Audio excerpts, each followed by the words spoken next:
Hey, what's up, everybody? This is Terminator Juice, and I'm joined here by Kirby. He's chilling on my mic. So this is going to be Juice reviews for Kirby and the Rainbow Curse. It is a first-party Nintendo title released on February 21st, 2015 here in the U.S., developed by HAL Laboratories, published by Nintendo. And if you're watching this, I'm sure you've seen some of the game and know what it is, but this is going to be a review with some slight gameplay spoilers. Since there's no major story to spoil, there is some gameplay surprises, unique gameplay that they don't advertise. So just be forewarned. It won't ruin the game for you or anything, but it was just some cool things that you'll find later in the game. So I'm going to go by the letter format, F to A plus, and I'm going to break it down into 4 categories: gameplay, presentation, content, and challenge, and then give my overall grade. I'll go into depth into each category before going over my final thoughts on the game. So we're going to start with the most important aspect of any game, as far as if you're a Nintendo fan or just a real gamer, and that's gameplay. The gameplay of Kirby and the Rainbow Curse is you start at the beginning of a level, or stage. It's like a 2D scrolling stage, and the goal is to get to the end. But the unique twist of this game is there's no jumping, there's no running. You don't use traditional buttons. You only use the touch screen to draw rainbow ropes, as you can see in the box art, the rainbow rope there. And Kirby's a ball, and he'll follow the rope, and you guide him to the end of the level. And in the level, your goal is to collect as many stars as possible and find the 5 treasure chests in each stage, and then get to the end. And then at the end, there's a revolving wheel, and there is some are just single stars. One's a 50 star, one's a 3 life icon, and then there's what's called diary pages, and that's kind of a little bit of story in the game. So that's the basic gameplay there. Like I said, not traditional, and it is in the 2D plane for the whole game, and very unique and really fun gameplay. There's variations of Kirby, and the gameplay actually changes throughout the game. And this is kind of where the slight spoilers come in. You have your standard Kirby's a ball, and he'll just roll, and you can tap him for speed boosts, like a little charge attack. He'll kind of shoot forward, and then if you get 100 stars, you can hold on him, and he becomes like a super, like a rocket almost, that can blast through steel bricks, and some other indestructible enemies are now destructible. And then you have the tank Kirby, and these are a few stages in the game where you're a tank, and it's like a forced scrolling stage. And actually here we use the touch screen to point, and that's where he shoots. So if something, let's say Rosalina, let's say Luma's the enemy, you would tap on Luma and it would go there and explode. If it's a moving object, you have to kind of decide where you want to place your shot to try to hit the target. And then you can draw lines to get the tank to go up to different platforms and stuff. And next you have a submarine Kirby, and obviously these take place underwater. And this completely changes over the tank Kirby, where you tap the screen to get the Kirby to go where you want, and then you draw the ropes to guide torpedoes that Kirby shoots automatically in 3 round bursts of torpedoes. And you do the ropes, and then the torpedoes will follow that to the target. And then you tap on the screen to go where you want them to go, which is completely different than the tank Kirby. Next up, we have the rocket Kirby, and this one is Kirby's always moving forward, and then you draw a line, and he'll ricochet off it. So your goal or objective is to guide him with the lines, but he doesn't just follow them perfectly. It's almost like a pool, playing pool, where the cue ball or whatever will bounce. It'll hit that line, and it'll bounce off in the equal angle of where it hits. So there's a little bit of trick there. It's a completely different gameplay element. Really changes up how you play the game. And there's also at the end of those stages where there's like a 60-second. You get 60 seconds to kind of draw out this path, get all the treasure chests, hit these switches, and unlock the exit before it explodes. Completely different type of gameplay, really changes it up. It's really refreshing. I like the variety. The final thing is not so much a transformation as Kirby gets split into two, and then you have to navigate two different Kirbys, and they behave like the standard Kirby. But then there's also some spots in the challenge rooms and I believe in the main game where you have like up to 4 Kirbys, and the big change to that gameplay there is if they collide, they go bouncing all over like crazy in their spin attack and take out enemies and objects. So those are the main gameplay variations, and but the majority of the game will be played in the standard mode, but there is a nice mixture of those other gameplay elements. So really good there. I will say the level design it's good. It's a Nintendo game, so what do you expect? And the real draw is finding all the treasure chests and collecting the stars, because at the end of the stage you are graded on how many stars you get. You get a bronze, you get a silver, you get a gold medal, depending on how many stars you get throughout the level. So that adds replay value as well as finding the treasure chests. But it's just a little gameplay touch. Instead of just getting to the level and having really no goal, you actually have some incentive to explore more.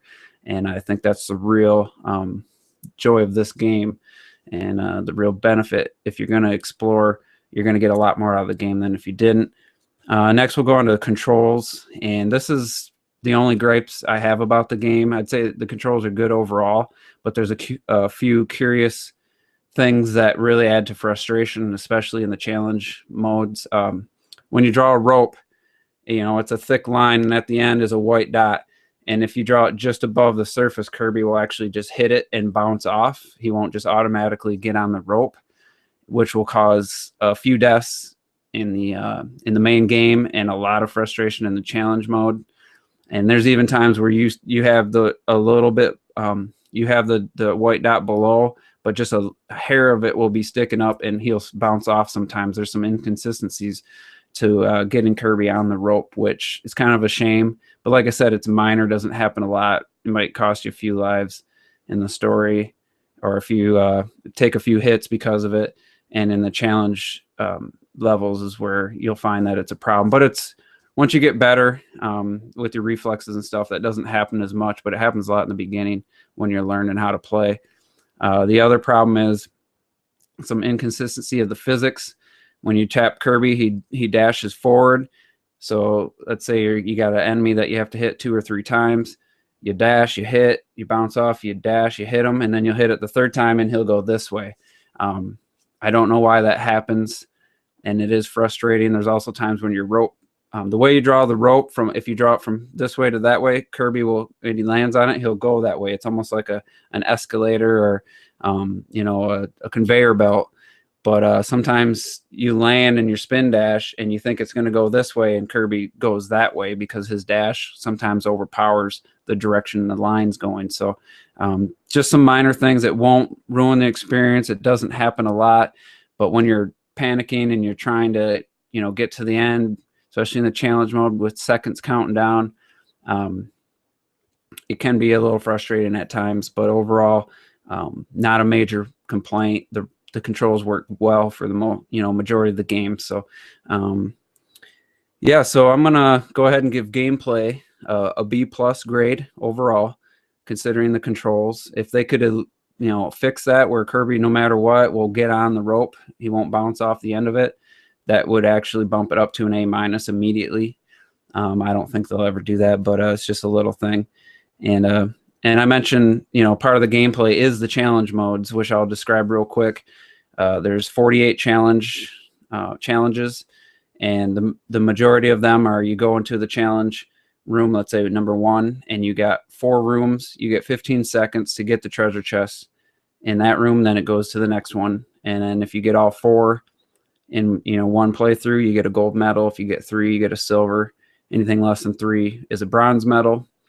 And then every 8 or so, you actually have to get 12 treasure chests without dying or failing in succession. So if you get 6 and then the next one you fail, you got to start over. And those are the challenging ones. So that's how the challenge modes work. So yeah, overall gameplay B plus. Next, we'll go on to presentation, and if you've seen any footage of this game, um, it's a no-brainer. A plus. The visuals, A plus for sure. Claymation art style. I don't know how they pulled it off. If they actually, I know that they had some actual clay that they photographed, but I'm not sure if the whole game was like that. Just looks amazing at 60 frames per second. It's smooth. On the TV, it looks beautiful. It looks good on the gamepad, which is what you're looking at 99% of the time. But it's just the visuals are just amazing. One of the best looking Wii U games, and one of the best looking 2D platformers I've ever seen. So just amazing on that end. And then the next thing that's amazing is the music, which I wasn't expecting. Really high quality music, really cool and diverse track selection, which you can actually go and listen to each track. That's some of the treasure chests are actually in the stages are actually music tracks that you can listen to. So that's just top notch. And then also part of the presentation, the menu system is easy to, it's clearly laid out. It's this one page. You got story mode, you got challenges, you got the figurines, the clay figurines, you got the diary pages, which you can look at, and the music, which you can listen to, the tracks. Every part of this game, everything going on in the background in the menus, there's animation going on, almost like a stop motion animation. Nothing is stagnant. Nothing is just a picture. Everything's moving. It's really cool how they pulled it off. A lot of touches, a lot of little details. So, and the character bios on the little clay figurines, each one has a quick little bio that's really clever and funny. Just a lot of effort went into the overall presentation. And so A plus for sure. Next up, we'll talk about content. And this is a budget title. Taking that into consideration, I have 22 hours and 30 minutes in the game. I'm on the 48th challenge level, and I got 11 out of 12. I'm trying to get that last one, trying to get all 12, and then I'll have the game 100% complete. If you're not a collectible or 100% type of person where you just want to play the game, get to the end of the stage, there's not going to be a lot of content for you. I could see you finishing this game in 5-6 hours easy. If you don't have that drive to find all the treasure chests and get gold on every level and play the challenge modes, you're not going to find a lot of content. But for me, the treasure chests and the medals at the end added a ton of replay value, made me go back and play levels. They're just a joy to play anyway. And those 3D figurines I was talking about, all the bios are worth looking at. That adds to the content. And then the diary pages, which I mentioned in the presentation, you collect those at the end of a stage, and you can flip through, and it tells a little bit of a story. It's really funny, clever, and just it's awesome. And even the diary pages are animated. They look like they're drawn with like colored pastels, and but they have a little bit of animation on each page, and the music in the background is really cool. So but yeah, that adds to the content. And the story mode itself, I think I spent about 12 hours, 13 hours just going through the story mode, getting all the treasure chests, getting gold on every level. And then for the challenge mode, they'll get pretty tricky. You got to replay a lot of them. And then the final page of them, the final 8, you actually have to go through and beat all 7 bosses without taking damage to unlock each of the final treasure or challenge modes. And then when you have to gold all those, and then it unlocks the final 48th challenge mode. So for me, there's a ton of content. $40 game. I got this little guy here free for pre-ordering. I can't complain. But like I said, if you're just the type of person you just want to get from start to finish, beginning of the level or stage and get to the end, and you're done with the game, you're not going to find a ton of content. So it might not be for you if that's the way you're going to play it. 3D World could be, you could say the same thing. If you're not going to play all the special levels and get all the green stars, there's not as much content.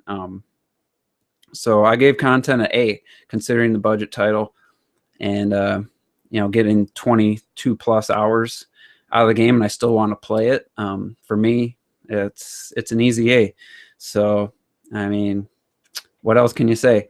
I love it. So challenge. Now this one, just like with content, it's going to depend on the person. Now, if you just want to start, draw some lines, get to the end, and be done with a stage, it's going to be fairly easy. Level 4-1. Now, I should explain in the content. There's 7 levels, which you would think of as worlds. And each level, there are 3 stages and a boss fight. So it doesn't sound like a lot, but the stages are, like I said, are big. And finding the treasure chests and getting, the gold medal is where the replay value comes in. So I would say level 4-1 is the hardest in the game as far as challenge. That's the first time I think there's pretty much no ground below you, and you're going to fall a lot. And it's just very challenging, especially getting the treasure chest. But other than that, single level and maybe one of the later ones, if you're just going through to finish the level and not find everything, the challenge isn't going to be there for you. But for me, going through the challenge modes, getting all the treasure chests, I found quite a bit of challenge. I was very pleased. Unlike with Captain Toad Treasure Tracker, my review, I was a little disappointed in the lack of challenge. With Kirby, I was pleasantly surprised by the challenge. And it's not Donkey Kong Country Tropical Freeze, but it's close to that as far as challenge if you're going to 100% the game. So and the final challenge level is very difficult, number 48. If you die or if you miss a treasure chest, you could be on number 9 out of 12. You have to start over and do all of them again. So some people might think that's unfair or BS. If you don't have the drive to play the game, you're probably not going to find much in the challenge levels. But for me, I can't stop playing them. I haven't really played anything else since I started playing Kirby other than Smash a few times. So yeah, challenge, I'm going to give it an A-. I'd give it a solid A, except for the beginning stages are just really easy. And it doesn't ramp up to super difficulty. Like 4-1's the hardest level in the game. Level 5, those stages were relatively easy in comparison. So it didn't really progress up to super difficult, but it was the right amount of challenge, I thought, to be enjoyable and still have some frustrating moments and not be, throwing the controller or throwing your stylus. And so it was a good mix, I think. So overall, it's just another polished first-party title from Nintendo. It's probably my number 6 favorite Wii U game, behind 3D World, Bayonetta 2, Donkey Kong Country Tropical Freeze, Mario Kart 8, and Smash. Is pretty much tied with Smash, other than the fact that Kirby doesn't have any online and I won't be playing it for hundreds of hours. That's why I put it behind Smash. But in my mind, it's another Wii U masterpiece. It's the best Kirby game I've ever played. And I did pick up Epic Yarn, and I'm going to give that a shot because I like this game so much. The overall grade for Kirby and the Rainbow Curse for me was an A. And I'm pleased to say that because I was expecting a low B-, C+ type of game. And I was pleasantly surprised. I've really enjoyed this game. So if you don't have it and you're watching this review, I don't know what else to say. If the things I described sound appealing to you, replaying, searching levels, and going for gold medals, getting all the stars, if that kind of stuff sounds like your type of gameplay, then get the game. There's no reason not to. But if you're just the type of person you just want a straightforward, I just want to get to the end, get to the next level or stage, you're going to find there's not as much content as you want. So yeah, that's going to be it for the review. For anyone, I recorded this live. I was going to do gameplay footage and stuff, but my camera battery died and I got other things I need to do today. So I did this live. So anyone that jumped on to this, I've already wrapped this up. Just watch the replay, and I'll just check real quick, see if anybody had a question. There are a couple on here. Capable Tie 70, prefer this art style or the yarn art style? I haven't played Epic Yarn yet, so I can't say. So maybe when I do play Epic Yarn, I can answer that question.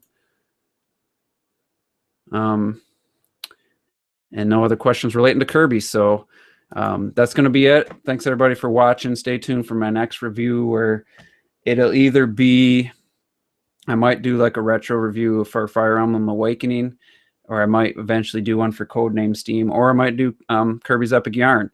And then in the future, Affordable Space Adventures and Splatoon will definitely be guaranteed reviews. So so that's been Juice Reviews for Kirby and the Rainbow Curse. So we'll see you on the next video.